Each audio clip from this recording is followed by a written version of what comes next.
Scott Douglas Beckwith, born October 1st, 1949. Died December 5th, 2022.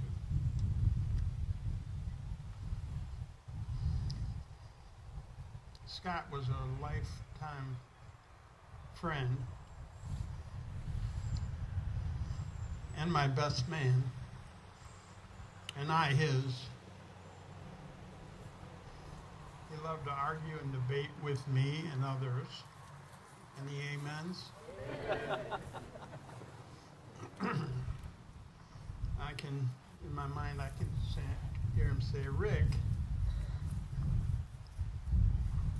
remember, I'm not a Bible thumper, so take it easy.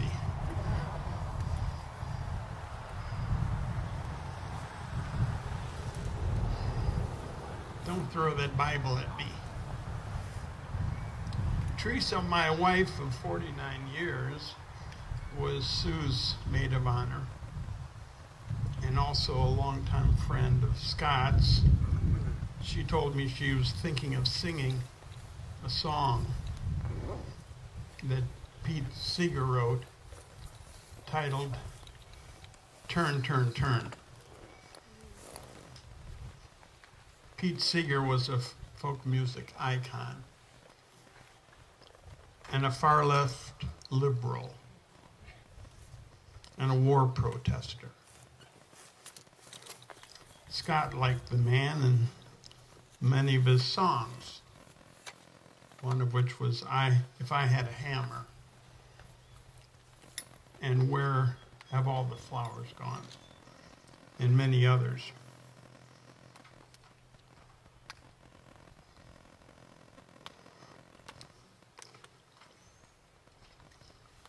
As Teresa sings, listen to the words of turn, turn, turn. Scott had many turns in his own life story. And Pete Seeger got these lyrics from the Old Testament. Sorry, Scott. Good to see you all here. Scott was a dear, dear friend of ours, and it's just good to celebrate his life. And I played music with him a lot, and so this is to honor him.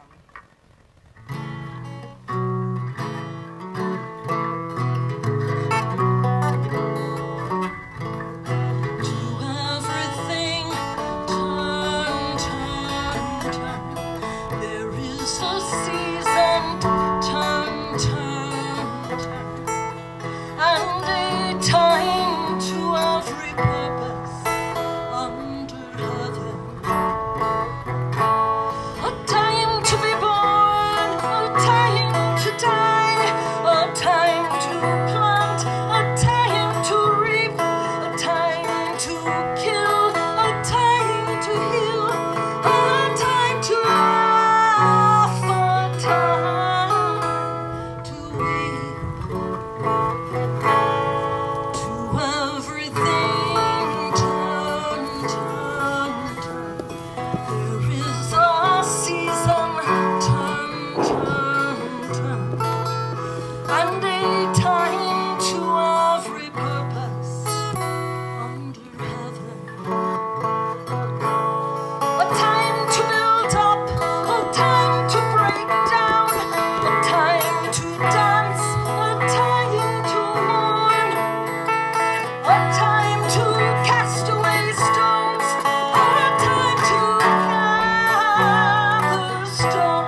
gave away the... No, you're wrong.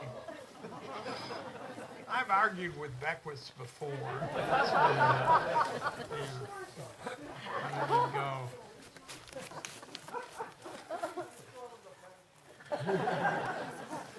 Come sit. Come sit.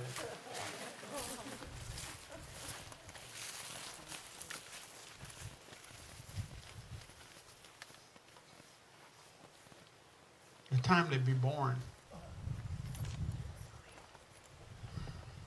Scott was born in 1948.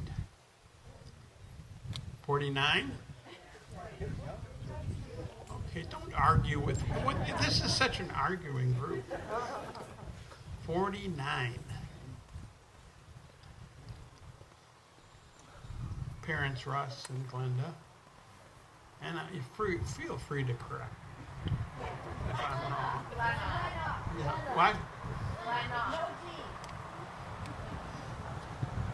Glenna? Feel free to correct me, please. He was the firstborn. Is that okay? Yes. And then we've got the siblings. Sandy, Jeff, and Nancy. At birth, Scott had a very bad heart, a hole in his heart. And there's really no way to make any lasting repairs.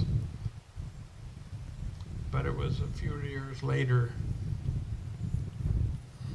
just about the time that the heart and lung machine was developed, where you could stop both the heart and the lungs and do an appropriate repair. And Scott was really one of the first to use it in the Detroit area anyway. And his heart did its work, second by second, for 73 years. Is that correct? 73 years. I'm 72. Yeah, sounds right. Is it right? A time to seek. We were 60 kids, 1960 in high school. And that's where Scott and I met. And we felt we were seekers. And we went about seeking. We had a weird system. Jeff can tell you about it. The modular system, open campus. So I could get away with doing stuff, but very rarely going to a class. And Scott, I think, maybe went to more than I did, but we decided we'd petition to have our own part of the school, and they had cluster A, cluster B, cluster C, and we petitioned to have a speakers program. We were seekers, we wanted speakers. So we had all sorts of speakers come. They approved it, and it was Scott and I that came up with that. We had some sponsors from teachers that were helping us, one of which was Nancy Timbrook, who kind of became Scott's ideal guru over the years. Amen, Sue? We went down to Plum Street, where the hippies were, and, took time off during the day with high school. And in those days, Scott also worked at the Famous Chicken. Kate, you brought a pretty good picture. And famous roasted chicken. And even then, Scott was showing his work ethic. bragged that he, helped put the chicken on the top of the roof. But he was working with others. Sue, your brother David, and Dan Yankee, who we can never find. We've searched high and low, and Scott. 50 years ago. A time for war and a time for peace. Those high school days. Of the Vietnam War. In 1964, Congress gave President Johnson the authority to escalate the war. We had the draft going on. Any memories there?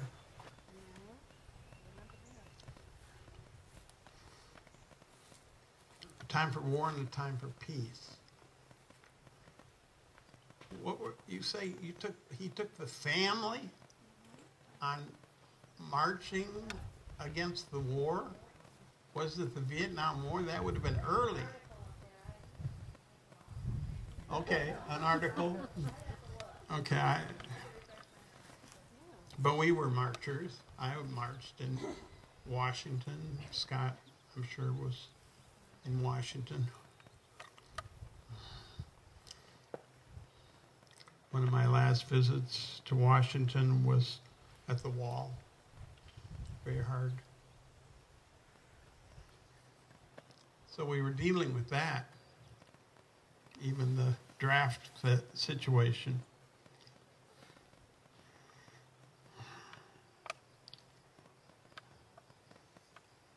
We think of days here, and I've been with Scott at all locations.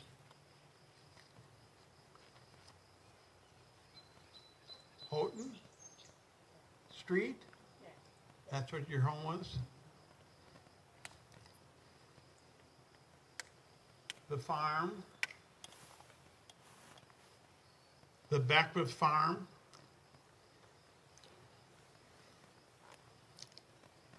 Scott's time with your mom? Mount Clemens?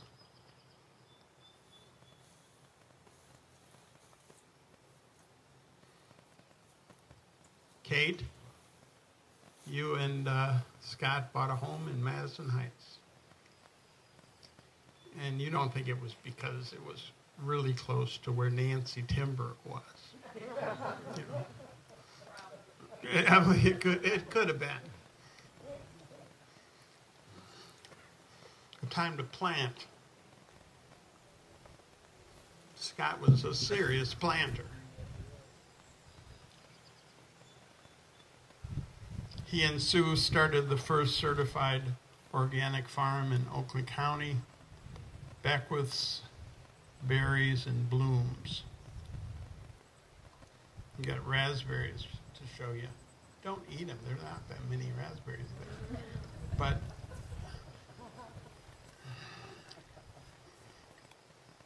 a large, 200 rows of raspberries.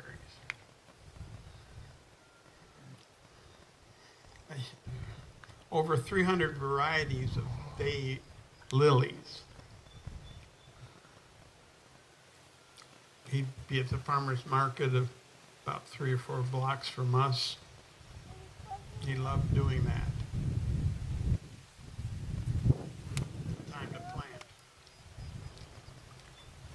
A time to pluck up what is planted, and it made me to think about his heart again.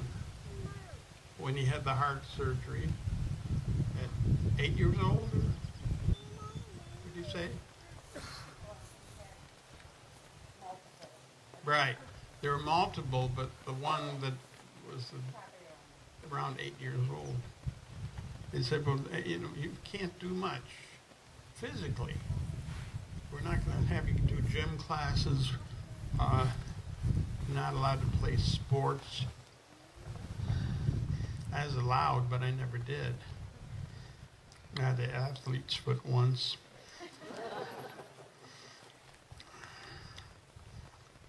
But as an adult, he pushed through and proved everyone wrong. Working in the woods in the UP, cutting down trees using horses to pull huge logs out of the forest. A time to heal. Scott was a very serious foster care parent with Sue. After Scott was laid off from Ford Tractor because of his heart, he kind of pursued a nursing career and then decided that wasn't really his perfect direction. But he did a great job. He was a very attentive foster parent, attending all the doctor appointments and hands-on care.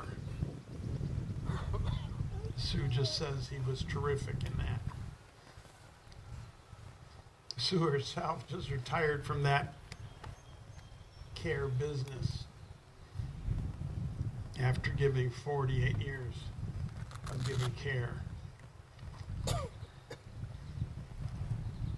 A time to build up reminds me of Pete Seeger's song, If I Had a Hammer. You know the song?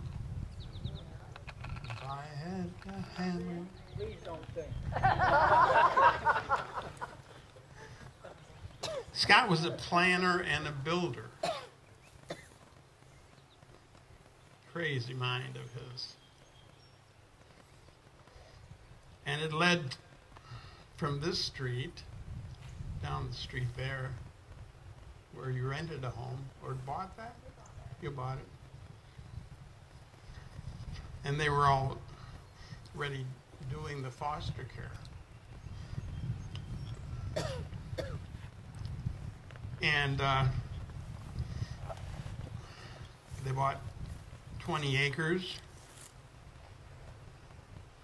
And after having a class in energy efficiency, he designed and was a general contractor of a 9-bedroom, 5-bathroom home. Barrier free. And when they moved in their 5 children, Micah, Laura, Andrea, Carla, Maria. Thank you for correcting. 4 foster children. And how many horses? Quite a few. A time to embrace.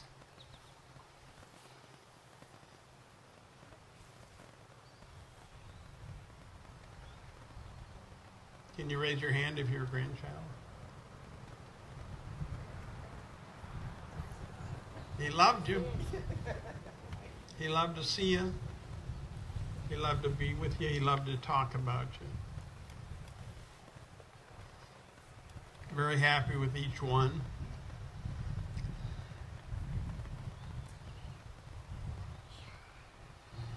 I was blessed that he had a regular time with, there's 14, right? 14 grandchildren. We have 3. I was blessed that he had a regular time coming to Sam's house. They wouldn't allow him in without a Big Mac, I don't think. Is that right? Yeah. But after his time with Sam, he'd call to come by. Rick, can I come by? And I was dealing with serious liver disease. And he'd sit and we'd talk. Probably, it was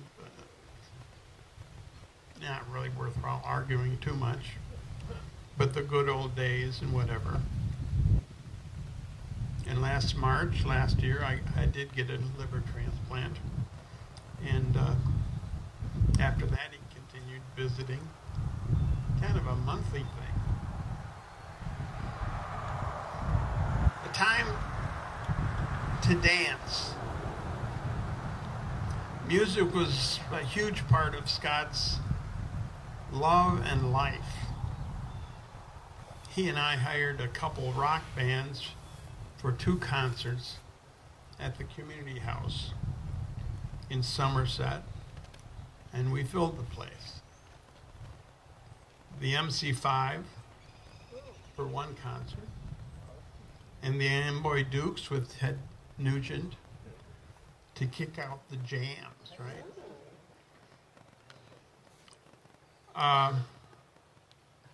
Was it MC5 picking out the jams? Or? Okay.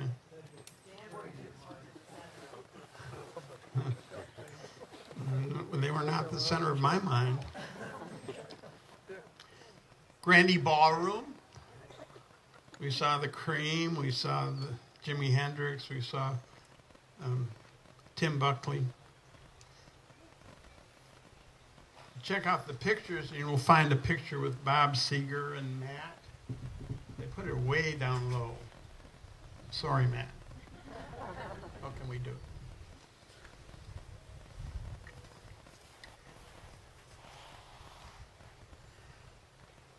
Micah.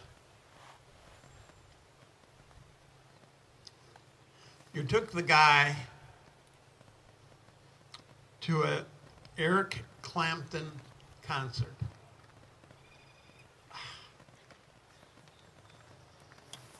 You said it means so much to him.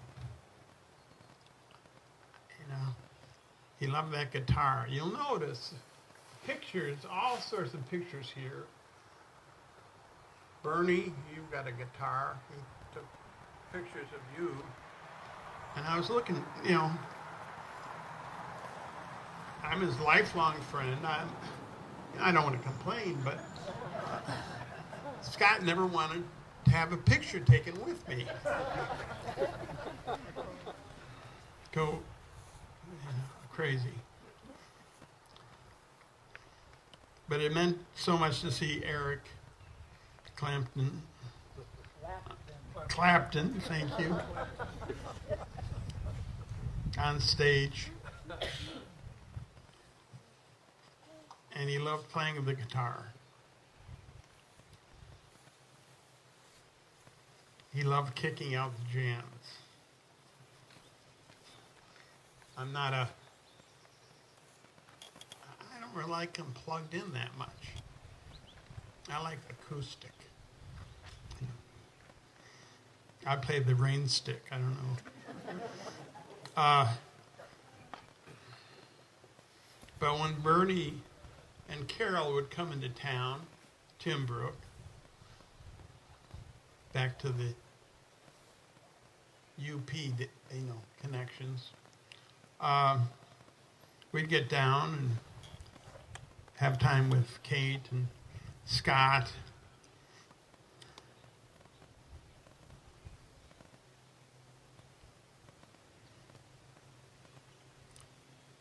Time to lose. No, I do understand the music runs through the Beckwith family. Hey, you got some musicians here? Raise your hand if you're a Beckwith or a grandchild. Music. I think we'll hear some today.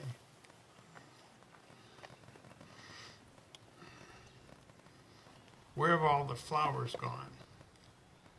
Scott got to a time where there were no planting, no gardens. Didn't have one at his mom's house. Didn't have much going on.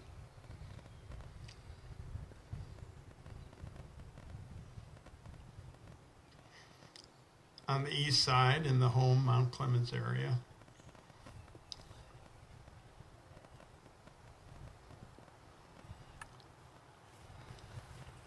There were a number of years he was mad. He was sad. He was not a happy camper.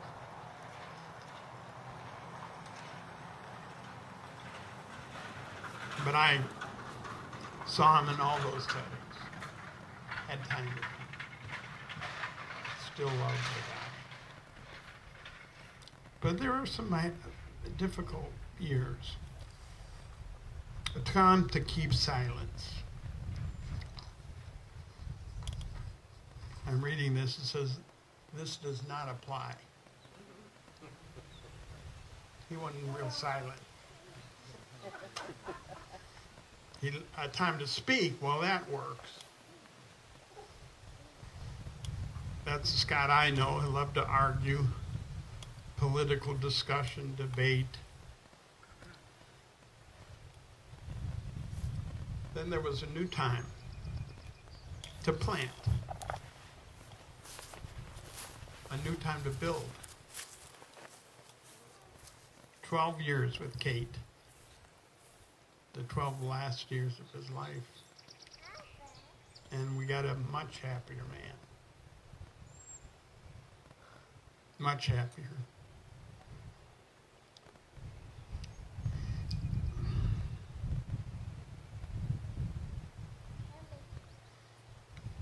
We came that one time to visit. I think Bernie and Carol were with us. You come to the front door, the front area of the house.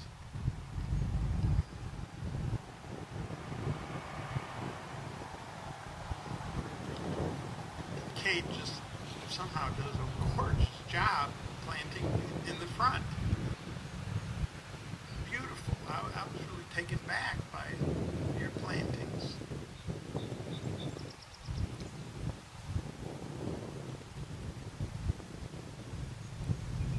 Where have all the flowers gone? Flowers came back into Scott's life. Again, a much happier man. And then the back garden, he would take me around and take Bernie around and Teresa and explain the rows of what he's doing and, the yield. Kate, you said he even had a book. I think I saw it. And it's here. And it tells you everything about what he did this year and the yields, He's back to being a farmer in the backyard in Madison Heights. And those were years of cooking, traveling, movies, his DVD collection, FaceTime with sisters and others. Scott continued to be a hard worker. Loved seeing the grandkids dressing up for the trick-or-treaters in the neighborhood. What did he dress up as?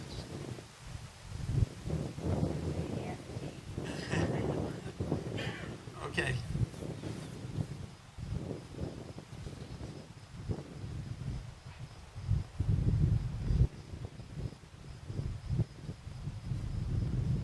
He just reminded me. The cape. I'm not in the pictures. You can search for me. You'll find one little tiny, but come on.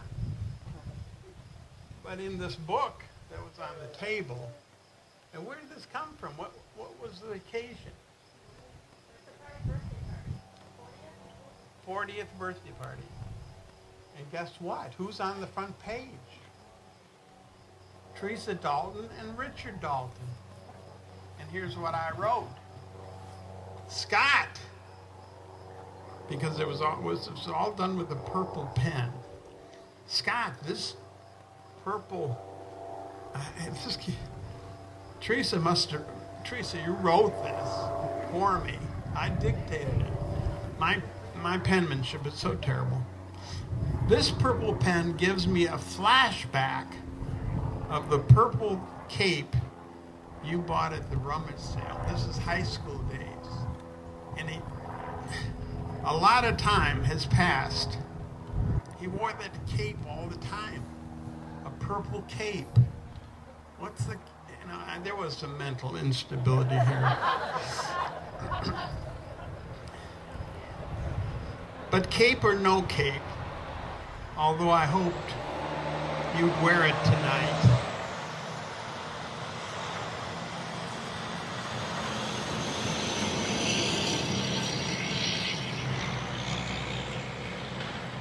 I'm glad to have you as my friend.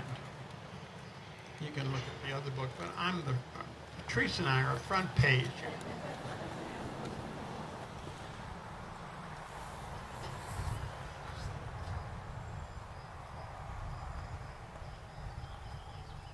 So trick-or-treaters. And was it a good pass out? Did you have big candy bars? What did you have? Hot chocolate, okay. Road trips, time with Karen's husband, Kate's brother-in-law, Brian, who I understand is greatly missed by Scott. He died in 2021 of Parkinson's. Scott did some building too, including a ramp to get Brian in the house.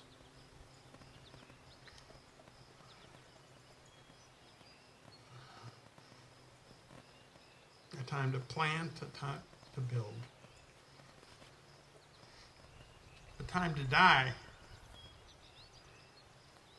Last December, getting difficult. He still could be a little stubborn.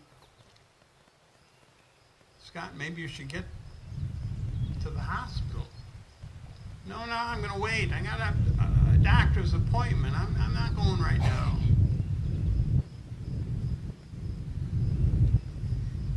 Carla, you stayed with Kate and Scott. Just a rough time there. He wasn't eating.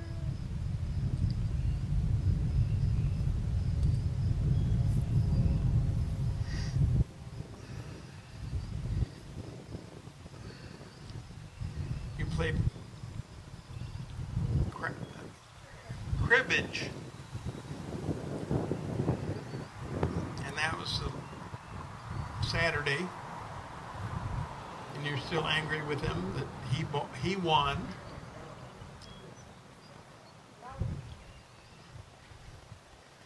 And that's Sunday morning. Well, he did get to the hospital and he died at Beaumont.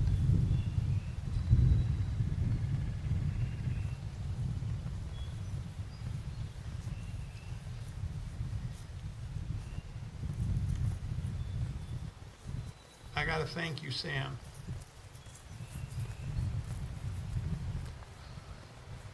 Because basically, we'd have visits over the years. But, and I'd call him. He wouldn't call me. He kept saying I owed him a lunch because he bought my lunch back in 1832. He said, you owe me a lunch. But again, COVID and all this stuff. But in his trips to see you, and you're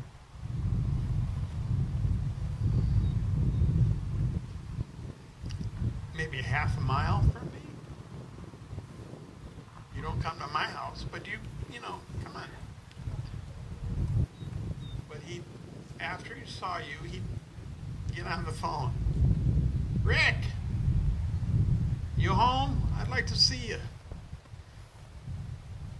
And for me, he was doing the biblical thing, visiting his sick friend.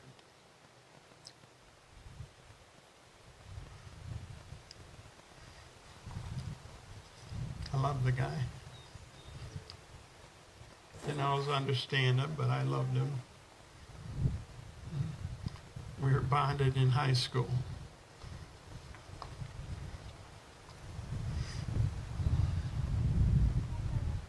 And Jeff, I got to tell you,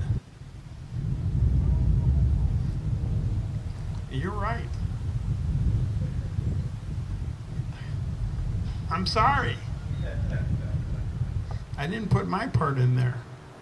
But it said followed by the eulogy. And that's it for the eulogy. Amen?